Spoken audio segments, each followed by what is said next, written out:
If you like The Different Knock and want to see more, you can access our bonus content on Patreon and YouTube memberships for just £3 a month. In December 2022, Mikel Arteta gave an interview to Jamie Carragher for Sky Sports. He covered a wide range of topics, but near the end of the quick fire section, Mikel said something that stuck with me till now. When asked if he was excited about the way Arsenal were playing at that time, he said this: "It is exciting, because it's not just a feeling. The facts are supporting that the team is deserving to win games, which is my job. I want the team to play in a certain way, and my job is to ensure we merit to win the game. The more consistent we are on that, the more we're going to win." I'd never really thought about it in those terms before, but I like that way of thinking. Essentially, he's suggesting his job isn't necessarily to focus on winning games, it's to focus on meriting to win games, which in the long run will win you games. It's a small distinction, but a good one. Anything can happen in a one-off game, and all too often, managers are the convenient fall guys for bigger problems on or off the pitch. I think many boards, chairmen, and owners up and down the country would do well at times to ask if their manager is meriting to win games,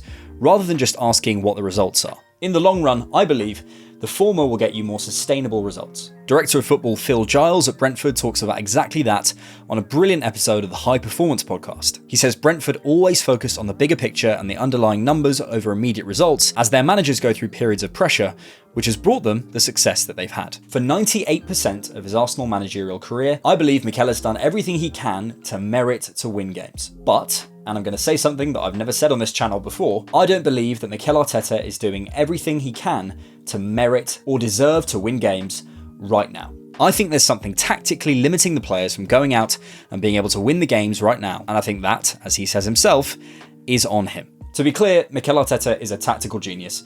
I love him. And it doesn't need to be said that he will have his reasons for doing what we're about to discuss, which I would love to know. I don't in any way believe Mikel won't know these problems exist, nor that I know any better than the average fan, and his reasons will likely go beyond what is publicly available information. So I don't think we can accuse him of being stubborn over this. We don't have all the available information. I'm simply diagnosing a problem from my perspective and suggesting solutions. A much easier job than his, but I still think it's worth having that discussion from a fan perspective, as no coach, however good they are, should be beyond critique. It's up to you whether you agree or disagree with me. Last season, as you know if you're watching this type of content, Arsenal had great success bringing Zinchenko inside in possession to allow us to access and progress through the central areas, giving us the option to create overloads inside and out wide depending on what the game needed. Broadly, the idea of Partey's role at the moment is the same, only on the other side with small tweaks. For example, Partey drops back a bit more than Zinchenko. In theory, Partey at right back is fine, but in practice, I believe it's just not working. One of Arsenal's big weapons last season was our wide triangles, especially on the right. Saka, Ødegaard and White devastated teams, creating 3v2s out wide, accessing the box from all sorts of different angles and developing a beautiful connection. But Thomas Partey isn't Ben White, and playing him in his position at the moment stifles one of Arsenal's biggest catalysts for winning games last season. One of the big components of that trio working were those overlapping and occasionally underlapping runs from Ben White. These created space for Saka and Ødegaard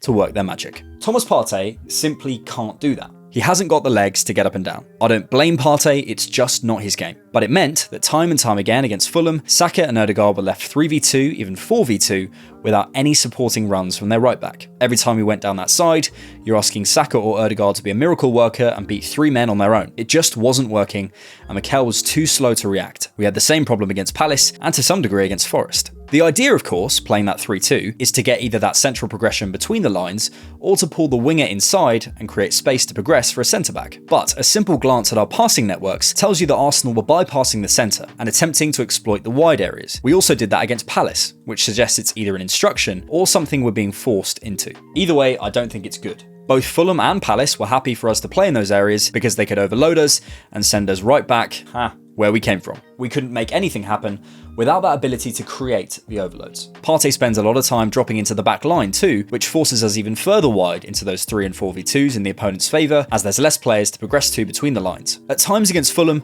we had 4 or 5 players behind the ball. We just don't need that. Partey was playing almost as a traditional fullback at times, as you can see from his heat map. Thomas is, on his day, a world-class midfielder. He's a transition control machine, so progressive, so commanding, but he is not a touchline fullback. And if that's how he's interpreting the role, I don't think it suits. He was getting dragged, making mistakes, was pressed easily, and got bypassed. Again, I don't blame him. It's not his game.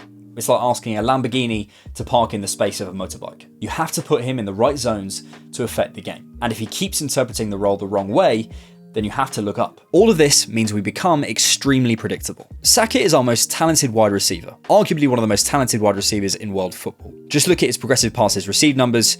You give Saka any ball, he'll get it under his control. But that reliability in receiving, combined with the fact that Ramsdale, Saliba, White, Partey and Rice are all right-footed, means we also have a heavy right-sided bias. The passing networks show that, the heavier lines indicating more passes, and the touch map tells that story too. Massively skewed to the right, getting even worse than it was against Palace. That would be fine if Partey could support that bias, but as discussed, he can't. Fulham, Palace and Forest to a degree are happy for us to play in these low XG zones, and Arsenal had nowhere to go. At the moment, we're attempting to solve that with switches over to our left-hand side, especially early on from Ben White to Martinelli against Fulham. But even with Kiwior providing more support than Tomiyasu could against Palace, Martinelli was still isolated 2 or even 3v1, and Fulham did well to shuffle over because it was predictable. Switching the ball works well as part of an approach, but not when it's your primary tactic that repeats over and over, as it appeared to be in those early stages. Fulham caught on and snuffed us out. Teams are ultimately symbiotic, by trying to find equilibrium, often unconsciously. The right-sided bias meant Trossard was isolated, out of close combination where he's best. Martinelli was having to come central, meaning there were times Arsenal had nothing down our left, even if we wanted to pass there. And Kai Havertz, who did not have a good game by the way, spent most of the game waiting to receive a ball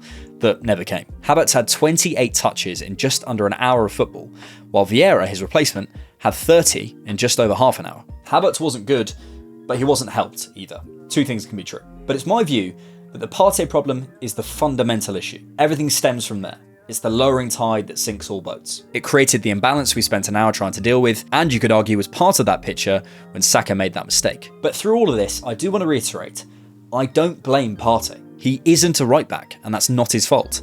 It's just not who he is. While he could play the role with more dexterity, and I'm sure he's not doing exactly what Mikel wants, this has been a growing problem for 3 games now, and even if he played it perfectly, there's a capacity issue. It comes back then to Mikel. Why, from his perspective, is he doing this? Well, there's a number of things to consider. Firstly, Zinchenko's been out, then Timber got injured. Despite Partey starting that first game with Timber before his injury, I wonder if Arteta might have reverted to a different way of playing sooner had Timber been fit for these last 2 games. I suspect Mikel feels hamstrung, as his 2 favoured options to come in from fullback and create that central overload are likely Zinchenko and Timber. Partey probably isn't his ideal for that, just an option. Secondly, this is maybe one of the only ways he can get all of his best players on the pitch at the same time. In an ideal world, I'm sure he sees that beautiful box midfield of Partey, Havertz, Ødegaard and Rice dominating games. But again, in practice, it's not working, and we look disjointed and unbalanced. Other teams get to do tactics too.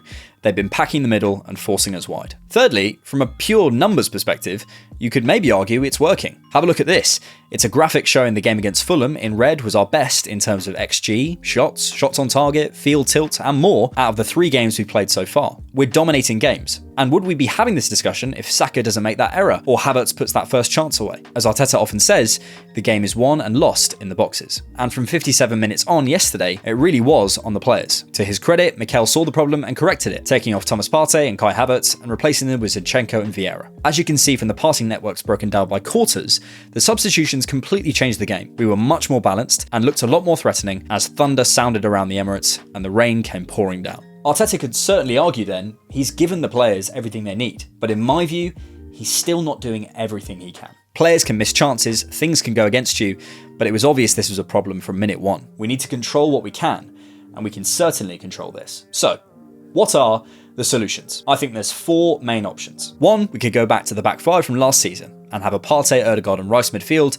now that Zinchenko's back. A lot of people seem to like this idea, it's familiar, and I think we might do it to steady things up against United. Number 2, we could simply flip the inversion side with that same team against Fulham. If we want a more defensively solid game than with a Zinchenko, or if he's not fit, Kiwior is more than capable of coming into midfield as we saw in pre-season, though less progressive. Partey remains at fullback, which still gives Saka and Ødegaard an issue, but the team is more balanced. Number 3, you stick with Partey at right back, but change the instructions. White is asked to overlap more in possession, Rice and Partey are told to drop further back to cover for that, and Zinchenko or Kiwior are given more on-ball importance to keep the balance. Number 4, Tomiyasu's back, so replace Partey with him and see if he's better able to support the attacks, remain between the lines in possession, and replace the balance. For me though, that's my least favourite of the 4 options. What do you think? How would you fix it? Do you even think there's a problem? Let me know in the comments. I'll keep this bit brief as this could be a whole other video, but right now, and maybe you feel the same way, I'm a bit concerned. I think we've been playing at 60% so far, and that's not changed since pre-season. I know we're only 3 games in, but I can't work this team out. And while I've been digesting lots of brilliant, cogent, this is the way Arsenal are playing now, videos, podcasts and threads, none of them have fully convinced me. Many want to go back to what worked, but then I'd ask, how have we developed beyond Rice for Xhaka this summer, with Timber out and Havertz not quite clicking? Is the same system with one better player really the maximum we could have done this summer? The best way I can describe it is I feel like we're struggling to find that balance between unpredictability and confusing ourselves. Right now, through his decisions, I don't think Mikel is giving his players everything they need to go out there and win games. So, on his terms, by my reckoning, he's not doing his job to 100%. That needs to, and I suspect will, change. And I trust Mikel as the man to know what to do. He's got us this far. By the way, quick zoom out. 2 wins and a draw, and I'm making these types of videos. Collective deep breaths are needed, especially for me. It's lonely at the top, but these are the standards if we want to be celebrating come May. These are the standards.